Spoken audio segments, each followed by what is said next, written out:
Começa hoje o curso de História do Ensino Médio. Nós estaremos juntos nesta jornada. Bons estudos. Você vai assistir a teleaula de número 1.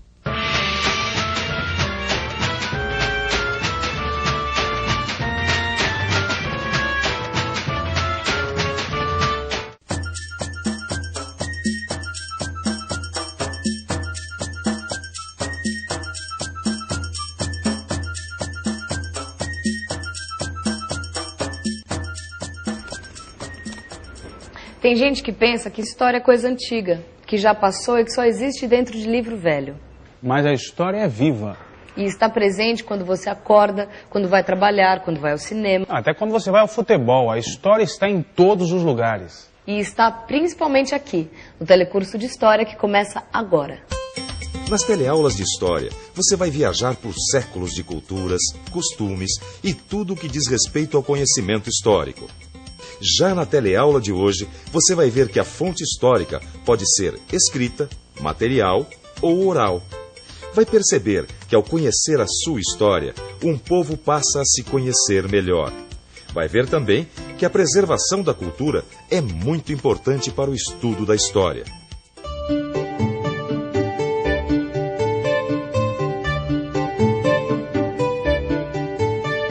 A história pode ser definida como uma ciência. Uma ciência que estuda as ações humanas ao longo do tempo. E já que a história é uma ciência, ela precisa comprovar as suas teses. Para isso, ela utiliza métodos de pesquisa que ajudam o historiador a adquirir o conhecimento. O conhecimento histórico chega através da análise de registros dos acontecimentos, as chamadas fontes históricas. A fonte histórica pode ser material, escrita ou oral. Caminho, lelinho, lele, caminho.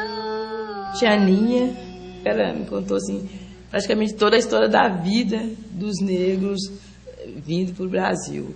Que era falar sobre como que eles eram livres, como que era bom antigamente na África. E me contou como que eles viviam, como que era a colheita, como que tinha festa, como que eram os casamentos lá na África. E isso, claro, que a mãe dela que contava para ela.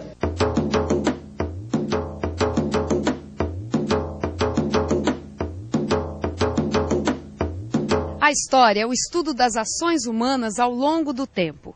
Daí a importância dos registros e das fontes históricas. Mesmo assim, muita gente pode se perguntar, mas afinal, para que serve a história? Relembrar a cultura do país, do mundo. Para a gente ter consciência, né, dos dias de hoje, acho importante. Conta tudo, serve de exemplo para tudo, né? Preservar os usos e costumes, né, para a gente ter conhecimento, né?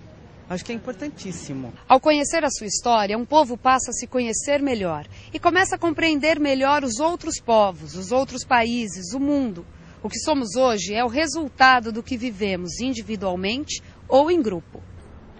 Nossa, tia, não acredito que a senhora guardou essas coisas durante tanto tempo. Luísa, alguns objetos da nossa família eu nunca vou me desfazer. Por quê, tia? Porque eu acho que é um jeito de preservar a memória da nossa família, de saber mais sobre nós mesmos e de todos que conviveram conosco nesse tempão todo. E esse vestido, tia? De quem era? Esse vestido, Luísa, era da minha avó. Mas é meio esquisito, né? Mas na década de 20 devia estar na moda, né, Luísa? Olha, até que eu fico bem. Nossa, tá linda. A história ensina e faz com que o homem compreenda o seu tempo. Ela faz com que um povo conquiste a sua identidade. Sua família é de onde? Camanducaia, terra mais famosa do Brasil. Eu sou caipira, sou de Lins. São Paulo, capital. Sou neto de italiano. Todos os povos, em todos os tempos, se preocupam em preservar sua cultura, suas tradições, sua história. Sim, a preservação da cultura e das tradições é muito importante para a construção da identidade, não é? Ter uma identidade é saber quem somos, de onde viemos, para onde vamos. Sim, a história contribui para que o ser humano entenda o seu lugar no tempo e no mundo em que ele vive. Ao passear pela história, nós descobrimos nossas origens. Vamos pensar um pouco.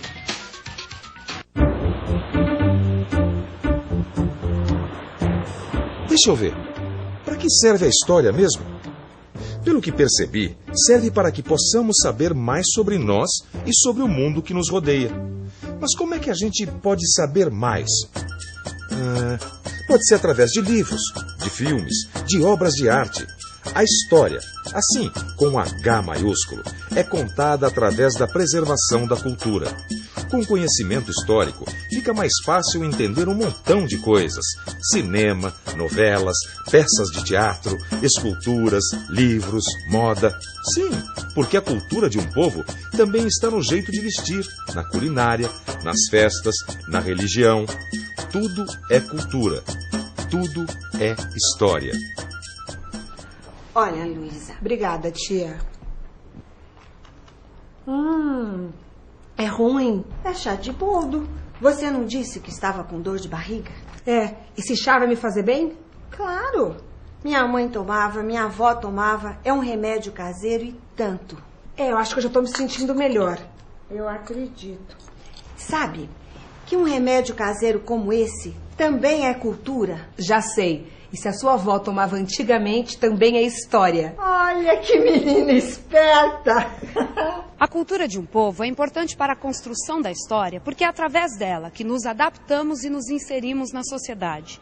O acúmulo de experiência e de contato entre pessoas e grupos faz a cultura se transformar sempre.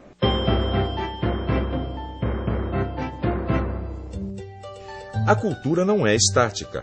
Hábitos e costumes se modificam durante a passagem do tempo. Crianças brasileiras da primeira metade do século passado talvez tivessem dificuldades para se divertir agora, no início deste século. Quer dizer, provavelmente se adaptariam muito bem. Mas antes, precisariam compreender o tempo e o lugar em que estão. Tempo e espaço são fundamentais para o estudo da história. Perguntas como quando e onde são fundamentais para a compreensão de fatos históricos. De acordo com a época e o lugar, as pessoas pensam e agem de formas distintas. Daí a necessidade de situar o momento da história que queremos entender. Eu estou caminhando por uma rua, que faz parte de um bairro, que faz parte de uma cidade, que faz parte de um país, que faz parte de um continente. São diversas divisões geográficas que facilitam a organização do homem. Da mesma forma, foram criadas divisões históricas, que nos ajudam na hora de compreender a história. Tempo e espaço são duas categorias fundamentais para o ensino e aprendizagem da história. Nós temos sempre que nos fazer as duas perguntas. Quando e onde determinado acontecimento ou determinado processo histórico ocorreu, para podermos entender o contexto em que esse acontecimento e esse processo histórico se deram. Normalmente, numa história tradicional, nós temos como base de referência marcos da história europeia. A Revolução Francesa, o fim do Império Romano, são momentos que dividem as eras ou idades da história. A nossa proposta aqui no telecurso é fazer uma outra divisão da passagem do tempo, em que a gente incorpore esses marcos tradicionais, mas que divida as nossas eras, as nossas unidades, em outros marcos, englobando outras áreas do mundo, outros povos e outras culturas. O tempo, que é o nosso eixo definidor, vai estar sempre presente. Durante as próximas teleaulas, a divisão da história vai ser muito importante para a compreensão do passado. Do passado, do presente e do futuro. Vamos conhecer as divisões que utilizaremos no nosso telecurso de História? Então vamos lá. O período que chamamos de tempo de criação vai das origens do ser humano até o fim do Império Romano. Juntos vamos estudar o surgimento das primeiras sociedades humanas e civilizações, como a do Egito Antigo, China, Grécia e Roma. O período que chamamos de tempo de transformação começa na época que a história da Europa chama de Idade Média e vai até o começo da expansão marítima. Vamos conhecer a África Antiga e seus poderosos reinos. Também vamos ficar por dentro da expansão dos povos árabes e muçulmanos.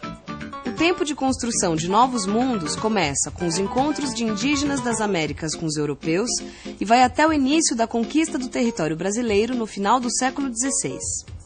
Vamos conhecer melhor o período da formação da América Portuguesa, que mais tarde se tornou o nosso Brasil. O período que chamamos de tempo de revoluções Começa com o absolutismo na França no século XVIII e se estende até as independências nas Américas e as reações aristocráticas europeias do século XIX. Nesse período, vamos aprender muito sobre a Revolução Francesa e a Revolução Industrial. O tempo de unidade de conquista se inicia com as rebeliões de meados do século XIX no Brasil e termina com a implantação da República em nosso país. Nessa fase, também vamos conhecer mais sobre o surgimento de países como a Alemanha e a Itália. E tem mais, vamos ficar por dentro da conquista colonial da Ásia e da África. A nossa proposta é uma história em que entrem diferentes povos, diferentes culturas, diferentes lugares. E também em que a história do Brasil seja compreendida articuladamente à história geral. Essa ideia de uma história em que a gente compreenda tanto o local, o particular, quanto o geral, o amplo, é que vai nos permitir ter uma diversidade de percepções do mundo e que vai nos colocar no entendimento de um mundo mais plural, mais articulado e mais compreensível. O século XIX, até a Segunda Guerra Mundial, abrange um período que chamamos de tempo de conflitos. Nessa fase, vamos estudar a Primeira Grande Guerra, a Revolução Russa e os movimentos sociais do Brasil republicano. O período chamado de Tempo das Coletividades começa com a Revolução de 1930 e termina com o governo de João Goulart em 1964. Passaremos pela história do Brasil nos governos de Getúlio Vargas e Juscelino Kubitschek. Além disso, vamos acompanhar o surgimento da cultura de massa no Brasil e no mundo. O período chamado de Tempo de Crise das Utopias vai do início da ditadura militar no Brasil até o surgimento de uma nova ordem mundial globalizada nos anos 90 do século XX. Finalmente, chegaremos até os dias de hoje. Você vai adquirir novos conhecimentos sobre a história da África, da China e da Índia no tempo presente. E claro, vai passar a pensar com mais clareza nos desafios que o mundo e o Brasil enfrentam no século XXI. Tia, adorei aprender um pouco mais sobre a história da nossa família. Imagina então, como vai ser bom a gente conhecer a história da humanidade, do nosso país, dos nossos antepassados, do mundo. Vai ser incrível, tia. Ao conhecer melhor a história, vamos tentar responder perguntas que o homem sempre se fez ao longo dos tempos. O que é o mundo? Quem somos nós? De onde viemos? Para onde vai a humanidade? Como vai ser o nosso futuro? Tia, o chazinho foi tira e queda para minha dor de barriga. A minha receita caseira não falha, Luísa. Outra coisa que faz muito bem é ficar de olho na revisão. E atenção, se liga aí que é hora da revisão. Na teleaula de hoje, você viu que a cultura é fundamental para o conhecimento histórico. Aprendeu que para entender a história é preciso recuperar a memória dos acontecimentos e dos processos históricos. E viu que a divisão da história é importante para a compreensão do passado, do presente e do futuro. Aprender história é adquirir capacidade de pensar, de criticar. Ao conhecer o passado, somos capazes de eliminar os preconceitos e tomar decisões que podem mudar o nosso futuro. O nosso futuro, o futuro do Brasil, o futuro do mundo. Porque a história do Brasil e do mundo fazem parte do mesmo processo histórico. Ei, e não se esqueça, você também faz parte dessa história. Por isso, vai ser muito bom te encontrar nas próximas teleaulas. Até a próxima teleaula.